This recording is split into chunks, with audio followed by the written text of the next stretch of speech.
AI is changing the way that we do business, but it also comes with serious legal risks that can land you and your business in trouble if you're not careful. So today we're excited to have business lawyer Amira Irfan. Amira Irfan breaks down the top three legal pitfalls of AI and how to protect yourself before it's too late. So welcome to the show, Amira. We're thrilled to have you and excited to talk about AI. Thank you so much for having me. Such an important topic to talk about. Yeah, we're so excited you came back. You did an interview with us a while back, and we afterwards we started talking about AI, and I think you have some great insights to share with everyone. So, what would be the first thing that you would really caution people about when it comes to using AI in your business? Yeah, so great question. The first thing, as you guys must have seen already in your own work too, and I myself included, I use AI in to do different kinds of things in my business. But one of the most important things that comes out of it is the fact that AI is known to make mistakes. The content that it gives you or the outputs are not always accurate. They're not even complete. And so you always need that human element, that oversight to make sure that you are reviewing the content before you're just like copy pasting and putting it on your site or on social media or anywhere. So that's the first thing. But let's take it a little bit further. Because the fact that AI is known to make all kinds of mistakes, you definitely need to also protect yourself with what's called an AI disclosure or disclaimer.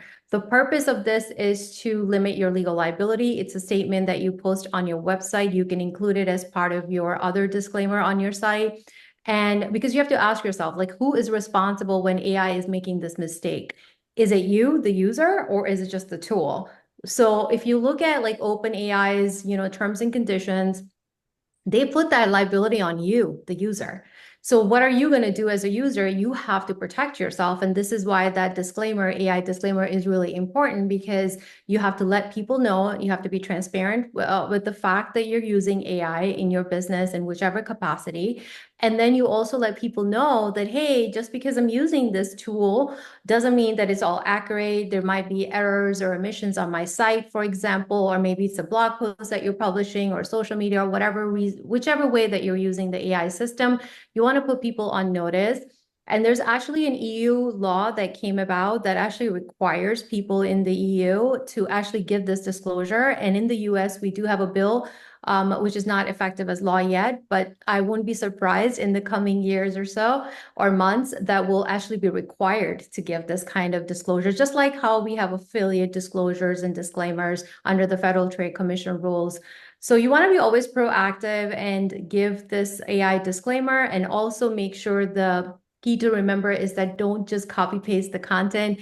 Please take the time to review it so that way at the end of the day, it's your reputation, your business, and you want to make sure that you're representing it correctly and reviewing the content that AI just generates. So that's the first tip. So, most businesses, I feel like with their website, they do have, a disclaimers at the bottom that covers a lot of things. It is good to always keep it updated and update it before we actually have to. And like you said, just it's transparency, letting people know what's going on. Yeah, and if anybody needs like that actual language that fully protects you, then I do encourage you to check out my AI disclaimer template because sometimes I know the legalese can be a problem. Maybe not for you guys, for some of the ones who are listening. If you don't know the exact language that you need to have to protect you, then I have that template if someone needs it. Funny, we were just talking before we recorded. You were talking about AI not being accurate. And we asked AI to write something for us, and it said, and right now we're recording in 2025, but it said, oh, well, when you're doing this in 2024, make sure you're doing that. It was like AI thinks it's last year. So that would have been a problem. Yeah, I mean, even I use AI sometimes to create an outline for an article that I'm going to publish or a blog post. It'll give me like wrong statistics. It'll give me like it'll just make up words. Like it'll make up tool names that don't even exist. So you got to be very careful with the information. Now, if I had just literally took that info and posted it on my site or whatever, then again, I would get into all kinds of issues and false misleading information publishing too. But so those are the kind of things that I've personally myself have noticed AI making all kinds of mistakes on. And even with the legal stuff, I would never trust it. I've had like, actually, it's funny because I had a customer We try to put together a privacy policy through AI because people are like, oh, let me just put it in ChatGPT and see what it gives me. And it just gave all kinds of false information. It mixed up all the laws. It just had all the incorrect information. So when he did buy my template, he said to me in my Facebook group, he said, Amira, I literally compared your template with the AI one, and I'm so glad I bought your template because the AI was deficient. It was all wrong information. Like the laws were all mixed up, the language was wrong. And he's like, I would have just trusted that if I didn't just follow my gut and just went with the lawyer template instead. And that would have made me look like a complete idiot because people would just look at that's your legal page. Again, that's a representation of your business. You don't want to put stuff like that on the website for people to see. And God forbid you get audited, you're not even in compliance. So that's another mistake AI makes. People think they can just generate a document really quickly and have ChatGPT create one for you, but just remember, it's not accurate. It's scary because it's that false sense of security. Like people already believe it when we really shouldn't. And I think it's interesting because, the first thing I thought is like, here's your guy comparing it to see, oh, well, could I have just used my ChatGPT, right? But it was awesome that he saw how incredibly wrong chat was and compared the difference of what it's like to have someone actually set up a proper legal template for you for your business. And I think this is important for people to really consider. There's things in your business you want to invest in, and invest in getting good legal advice and having the right information is important. And chat can be great for so many things, but I would not use chat for my legalities. Yeah, exactly. Or to give you medical diagnosis, anything sensitive or anything important that can have very serious consequences. What about like privacy and copywriting? How does that fall into what you can and cannot do, or what you should be aware of when it comes to AI? Yeah. So let's talk about the second big legal issue with AI right now that's happening is the data privacy issues, the violations and breach of confidentiality. There's been actual cases where people have either, like, for example, put their logo and try to, or put somebody else's logo to generate their own logo as inspiration or something. And that now becomes public information that has violated someone's copyright, privacy. You never want to put any kind of sensitive information or confidential business information into an AI tool, because just remember that it's open for anyone now because of the AI training models. It relies heavily on data that you input, it collects, it stores, it analyzes. And that has also resulted in copyright violations, which we'll get into in a little bit. But there's some serious privacy concerns with compliance when it comes to AI. So one of the ways that you stay compliant is if you are collecting AI generated data, for example, then you need to get explicit consent from your users, and that language needs to be in your privacy policy. And regardless, you need a privacy policy on your site anyway, because it's legally required. It's not an optional document. But you need to also disclose like how AI interacts with customer data. If you are using it in that, like a chat box or something, then you need to also include that information. You also need to regularly audit the AI tool to make sure that you're not sharing or that it's not storing any kind of sensitive information without permission, because again, it results in privacy violations. Because under the law, privacy law, you need to have user consent to be able to use their information in your business. And you need to also outline how you're going to use that information. That's where that privacy policy is absolutely needed. And then I'll talk about the third step in a little bit, but any questions about this so far? Could you give us an example of that? Could you give us an example of what someone might take as far as information from a client, not intentionally trying to mess up, but they may put something in chat, or any cases that you've read about that, because I know nobody wants to do that on purpose. Nobody's out to like take advantage of a client or, whatever, but sometimes people just don't always think it through. So can you give an example? Yeah, so what has happened, and this is a true example, what has happened is that someone has taken, like they were reading a book and they took a paragraph of that book and they put it in ChatGPT and tried to get some inspiration for their book, or just that information that they shared without realizing that now that is public information, and that's now resulted into a copyright violation. Another issue could be like any kind of like sensitive numbers. That's why banks in banks, AI is banned. Even Amazon at some point has banned it too because of this sensitive data, like someone's credit card information, someone's name, someone's email. Don't put that information into an AI tool because that could, again, be open to public. And that's a breach of confidentiality, other people's stuff. So AI plagiarism, I also give an example of a logo, right? Like if I just put in an image, this has also happened, a real story. Someone put like their family photos in an AI tool to try to generate another image or something. And now their privacy is violated because they shared this information and now it's publicly available in the AI database and platform. So AI is known to kind of use that information and create like additional works. And so you never want to put like any kind of personal information, yours or your clients, because it could be open to plagiarism, copyright violations, things like that. I think about like, not that I've ever in Canva, Jeannie, so you'll have to speak to this more than I can, but Canva uses some AI, and it correct? There's some AI integrated into Canva. So if you design something in Canva and you're using their AI, does that mean what you've designed is now public record for all AI to see? So it could be, yes, because remember, currently under the way the current regulation is, the law is obviously ever evolving. But right now, the law says that anything that's strictly generated by AI is not copyright protected. So if you took that image and you posted it on your site, which you can, but just don't expect that it's your image. It's basically public image. You have no copyright protection to it because you didn't make any specific changes to it on its own. It was strictly just an AI that created the image. You use that image, you put it on your site, so you have absolutely no protection. I could literally take that same image from your site and put it on my site, and you can't do anything about it because you don't have that legal protection. It's not your content. So that's something to keep in mind with Canva or any of these other AI tools.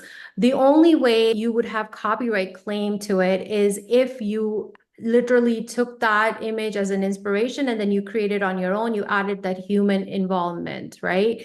So that's the only way under copyright law currently. Again, this is subject to change as we have more litigation, but right now the law says that the AI generated works cannot be copyrighted unless there was a human modification, some sort of an involvement. Same thing goes for content too, not just images. Like if I took, for example, an article strictly from AI and posted it on my site, that article is open for somebody else to steal and take it because I didn't make any tweaks to it. I didn't add my personal touch. I didn't change the tone. I didn't do anything on my own. Then that article is open to other people to take. So that's something to also keep in mind. Same thing for if you use AI to write a book. You might think, oh, it's my book. Well, if you didn't really make any human changes to it and you literally just relied on AI, then you don't have that protection under copyright law. You don't have the exclusive right to it, in other words. Now, is there a certain amount of human change that's required? Does it need to be 40% AI and 60% human? Is there a way to, how do you know at what point that you have massaged something enough to make Yeah, it's a good question. The law is unfortunately still unclear. We don't have clear direction on that. It's right now in litigation, kinds of changes are happening. And of course, once we get a little more direction, then I'll be able to give you that answer. But generally speaking, for right now where we stand, you want to be able to at least tweak it as much as you can. But right now the law, the way it says is that the human touch and element and changes are needed for it to be able to even qualify for any kind of copyright protection. So it doesn't specify in percentages or anything like that. So we're not clear. But I guess the key is to, at this point, use your discretion, add your human creativity to strengthen your copyright claim as much as you can. How do you see this affecting these younger kids? Or is there any advice to give? Like, don't put your original artwork online because then it can be stolen. And then if not, what would you define as online? Would it be safe for him to put it on his own website, but not safe to put it on Facebook? So could you define that for us, please? Yeah, if it's an artist who's literally did not use this creative work, AI is not used to generate that creative work. And if it's their own design or any own artistic work, then yes, you're absolutely okay. You have automatic copyright protection to that. The only time you don't have copyright protection is when it's generated by AI strictly. So let's say if it's a logo that I paid somebody to create and they didn't use AI tools, then I am the owner of that with whether I register that logo or I don't. I get automatic copyright protection because under copyright law, any content in the original form, not the AI used, you have copyright protection to it. Music, book, artistic works, all of that stuff is included. So yes, you can post it on your site, you can share it on Facebook openly, but do not use that hard work and put it in an AI and try to create a derivative work or try to say, hey, I have this one image, give me something similar. The minute you put that kind of prompt in ChatGPT, now remember that you've basically shared your personal confidential copyrighted work openly in that platform for others to be able to use. And then also that model, AI model to also generate derivative works or other works from basically your work. So that's when you lose that protection. And that's kind of what happened with these authors, right? They had books they are written and their content was stolen in pieces because the AI model just kind of shared that information openly, and that resulted in copyright violation. And that's why ChatGPT got sued by so many authors. So that's the kind of stuff you want to be very careful about. Be cautious because AI models are trained on, like copyright material. So you could be also infringing on someone else's copyright. So if you're just strictly relying on AI's generated output, you don't know that how much of that is original and how much that is also taken from other people's stuff. So just be careful using that on your site. Be careful putting your information in there. And also, if you are using, again, as I mentioned before, any kind of artistic, you are using AI tools to generate any kind of stuff, then make sure that you change those things and add your own human creativity and element to it. And the last thing I would also mention is contracts. You also have to be very careful, whichever tool that you're using, make sure to read their license or end user terms. They usually dictate whether the content is, how their model is trained, what kind of liability that you're assuming, right, by using that tool. And also, if let's say I'm hiring someone to create any kind of piece of content for me or artistic work, I would make sure that I have a contract that clearly identifies that whatever that person I'm paying them to do is going to be original work so that I'm protected in the event that tomorrow there's a copyright claim or something. I'll give you an example. I accept, articles on my site as from guest bloggers, right? They submit content, but how do I ensure that it's not AI generated filled with plagiarism? Right? And I'm not going to publish something like that on my site. So we have an actual guest blogger agreement. And one of the provisions in there is that this got to be original content. It has to pass through, like there's a tool, Originality AI, that you could also use that kind of scrapes the internet and tries to find if this article that they have given me is original or not. So these are the kind of things that you would have to implement now, because at the end of the day, if you don't, you assume that liability. So I could be publishing someone else's work, and next thing you know, as an owner, I could get sued for copyright violation. So if I don't take these precautionary measures, if I don't have those appropriate contracts and provisions in place, and then also any tools that you use, as I encouraged you to read their terms to understand that what kind of liability they're shifting on you as the user. This is awesome. It's so informative. I have two questions. Yeah. One is, you said that you were taking blogs and putting them into an AI tool called Originality.ai. But Correct. isn't that you taking someone's copyrighted original content and putting that into an AI tool? Well, this is an AI detecting tool. It's not an actual tool that's generating any kind of content or anything. It's basically only checking that if this particular piece of work was plagiarized or not, if it's copyright free. That's all it's doing. It's basically detecting that if it was produced by AI or not. Perfect. So, That's yeah. great. The other thing is, and this might sound like a dumb question, but if things are automatically protected by copyrights, why do people get copyrights? Oh, that's a great question, actually. It's not an obvious one. They get copyright protection because the official registration allows you to file a lawsuit and claim even bigger damages. So you could still claim like some money, but by officially registering with the US Copyright Office, for example, then you get official statutory damages that you're entitled to. And we're talking hundreds and thousands of dollars. So by having your book, for example, registered, that just gives you bigger protection. And of course, if somebody infringes upon your book, then you can really sue them for a big chunk and collect that payment. So that's why people do that. That's perfect. That makes total sense. Wow. No, right? So I love learning all of this. It's a little scary and a little overwhelming, but it's so important for business owners. You work so hard to grow a business. You want to make sure you're protecting it. And we're so grateful to have you here on a regular basis, coming on these interviews to help our audience understand how they can better protect themselves. So how can they reach out to you? Yeah, absolutely. So you can always visit my website, aselfguru.com, and on social media, I'm everywhere at aselfguru, whether it's YouTube, Instagram, Facebook, or join our Facebook group, aselfguru BizBlog community. And please reach out if you have any questions or if you need any kind of legal help. Well, you are our self guru, Amira, and we always appreciate seeing you, and we always appreciate you coming and explaining things that we don't know or don't understand. So thank you so much for joining us today. Thank you so much for having me.